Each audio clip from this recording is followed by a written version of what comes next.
Hello friends, அனைவருக்கும் வணக்கம். Welcome to my channel ஆச்சி மலர்கொடி. எல்லோரும் எப்படி இருக்கீங்க? நல்லா இருக்கீங்களா? அனைவருக்கும் இனிய விநாயகர் சதுர்த்தி நல்வாழ்த்துக்கள். இந்த வருஷம் எங்கள் வீட்டில் விநாயகர் சதுர்த்தி எப்படி நான் சிறப்பாக கொண்டாடணுன்னு இந்த வீடியோவில் உங்களுக்கு காமிக்க போகிறேன். எங்கள் வீட்டில் எப்போதும் வருஷம் வருஷம் விநாயகருக்கு விநாயகர் சதுர்த்தி அன்னைக்கு படையல் போடுறதுக்கு முன்னாடி வீட்டில் உள்ள சிலைகள் எல்லாத்தையும் விநாயகர் சிலையோடு சேர்த்து அபிஷேகம் பண்ணிவிட்டு அதுக்கப்புறம் அலங்காரம் பண்ணிவிட்டு தான் கொழுக்கட்டெல்லாம் வச்சு நைவேத்தியம் பண்ணுவோம். அதே போல் இந்த வருஷமும் செஞ்சுருக்கோம். பாருங்கள், இத்தனை நாள் வீடியோ போடல. என் பொண்ணு அமெரிக்காவிலேருந்து வந்திருந்தா, பேரனும் வந்திருந்தான். அதனால் 4-5 மாதம் எனக்கு அவங்களோடைய பொழுது போயிட்டு வீடியோலாம் எதுவும் போட முடியல. இனிமேல் விநாயகர் சதுர்த்தியிலேருந்து இந்த வீடியோவிலேருந்து ஆரம்பிக்கிறேன். இனிமேல் வீடியோலாம் போடுவேன். எல்லோரும் பார்த்து எனக்கு சப்போர்ட் பண்ணுங்கள். இது வரைக்கும் 78,000 வீடியோ சப்ஸ்கிரைபர் வந்துட்டீங்க. அனைவருக்கும் என் அன்பான நன்றியை தெரிவிச்சுக்கிறேன். இதுக்கு தனியாக நான் வீடியோ போடுறேன். அனைவருக்குமே அன்பான நன்றி மீண்டும் தெரிவிச்சுக்கிறேன். ஃபஸ்ட்டு அபிஷேகம் விநாயகருக்கும் சிவலிங்கமும் நந்தியும் நான் காசியில் வாங்கினது முன்னாடி சிவராத்திரிக்கு காமிச்சிருப்பேன் உங்களுக்கு வீடியோவில். அடுத்து எங்கள் வீட்டில் உள்ள துர்க்கை அம்மன் புலி மேலே கம்பீரமாக அமர்ந்திருக்கிற துர்க்கை அம்மனுக்கும் சேர்த்து இன்றைக்கி அபிஷேகம் செய்கிறோம். முதல் அபிஷேகம் சந்தனத்தில் பண்ணிடுறது தான் பழக்கம். சந்தனத்தில் அபிஷேகம். அதுக்கடுத்து வரிசையாக பன்னீர், எலுமிச்சம்பழம், பால், காசு கங்கையில் உள்ள கங்கை நீர் வச்சுருக்கோம். காசியில் இருந்த அந்த நீரும் வச்சு மொத்தம் 5 அபிஷேகம் பண்ணிவிடுவோம். அது பண்ணுறப்ப நான் ஸ்லோகங்கள்லாம் சொல்லுவேன். எங்கள் வீட்டில் அபிஷேகம் பண்ணுவாங்க. அந்த ஸ்லோகங்கள் இப்போ சொல்லி நான் விநாயகரை வழிபட நீங்கள் அபிஷேகத்தை பாருங்கள். ஓம் ஸ்ரீ பால கணபதியே நம, ஓம் ஸ்ரீ பக்த கணபதியே நம, ஓம் ஸ்ரீ வீர கணபதியே நம. விநாயகருக்கு பால் அபிஷேகம் பாருங்கள், இவ்வளோ அழகாக இருக்குது. அவர் மனங்குளிர அபிஷேகத்தை வச்சு எல்லாரையும் மனங்குளிர சந்தோஷமாக வச்சுக்கணும்.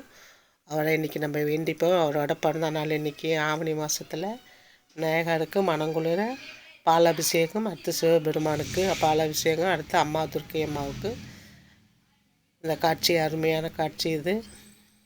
ஓம் ஸ்ரீ பால கணபதியே நமக, ஓம் ஸ்ரீ பக்த கணபதியே நமக, ஓம் ஸ்ரீ வீர கணபதியே நமக, ஓம் ஸ்ரீ சக்தி கணபதியே நம, ஓம் ஸ்ரீ சர்வசித்தி கணபதியே நம, ஓம் ஸ்ரீ பிங்கள கணபதியே நம, ஓம் ஸ்ரீ உச்சிஷ்ட கணபதியே நம, ஓம் ஸ்ரீ ரக்த கணபதியே நம, ஓம் ஸ்ரீ சப்ர கணபதியே நம, ஓம் ஸ்ரீ ஹேரம்ப கணபதியே நம, ஓம் ஸ்ரீ லட்சுமி கணபதியே நம, ஓம் ஸ்ரீ வினய கணபதியே நம, ஓம் ஸ்ரீ கிருத்த கணபதியே நம, ஓம் ஸ்ரீ ஊர்த்வ கணபதியே நம, ஓம் ஸ்ரீ மகா கணபதியே நம, ஓம் ஸ்ரீ ஹரித்ரா கணபதியே நம.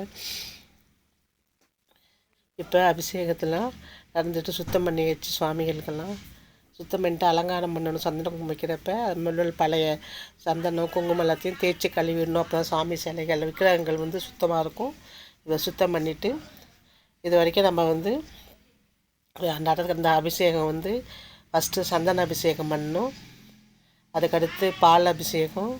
இப்போ எலுமிச்சம்பழத்தில் அபிஷேகம் பண்ணுறவங்க சிவனுக்கும் துர்க்கைக்கும் பிள்ளையாருக்கும் பண்ணியாச்சு. இதுக்கடையில் நான் எப்போதும் விளக்கேற்றி டெய்லி சாமி கும்பிட்றப்ப விநாயகருக்கு இந்த பாட்டை சொல்லி தான் கும்பிடுவேன். இது பாரதியாரோட பாட்டு. எனக்கு வேண்டும் வரங்களை இசைப்பேன் கேளாய் கணபதி, எனக்கு வேண்டும் வரங்களை இசைப்பேன் கேளாய் கணபதி, மனதில் சலனம் இல்லாமல் மதியில் இருளே தோன்றாமல் நினைக்கும் பொழுது நின் மௌன நிலை வந்திட நீ செயல் வேண்டும், கணக்கும் செல்வம் 100 வயது இவையும் தரணி கடவாயே. இந்த பாட்டை தான் நான் டெய்லி விளக்கேற்றுறப்ப மகாலட்சுமி விளக்குக்கு ஸ்லோகம் சொல்லி சோஸ்திரம் சொல்லி சாமி கும்பிட்டுட்டு இந்த விநாயகர் அகவலியை நான் டெய்லியே படிப்பேன்.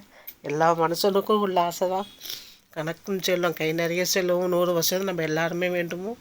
எல்லாருமே ஜனங்கள் எல்லா மக்களுக்கும் இந்த கணக்கும் செல்லும் 100 வயது ஆண்டவன் விநாயகர் சன்னிக்கு கொடுக்கறதுக்கு நம்ம வேண்டிப்போம். இப்போ அபிஷேகங்கள்லாம் முடிஞ்சு இப்போ சுவாமிக்கு நான் அலங்காரம் பண்ணிட்டேன் பாருங்கள்.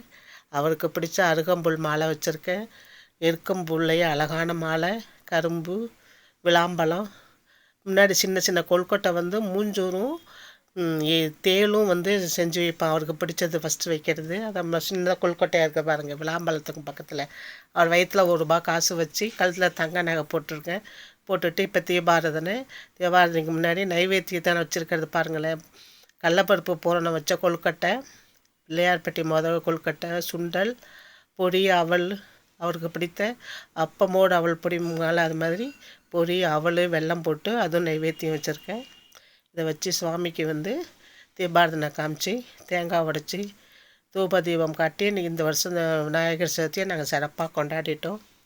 எங்கள் வீட்டு வழக்கப்படி நாங்கள் செய்த அபிஷேகமும் இந்த படையலும் உங்களுக்கு ரொம்ப பிடிச்சிருக்குன்னு நினைக்கிறேன்.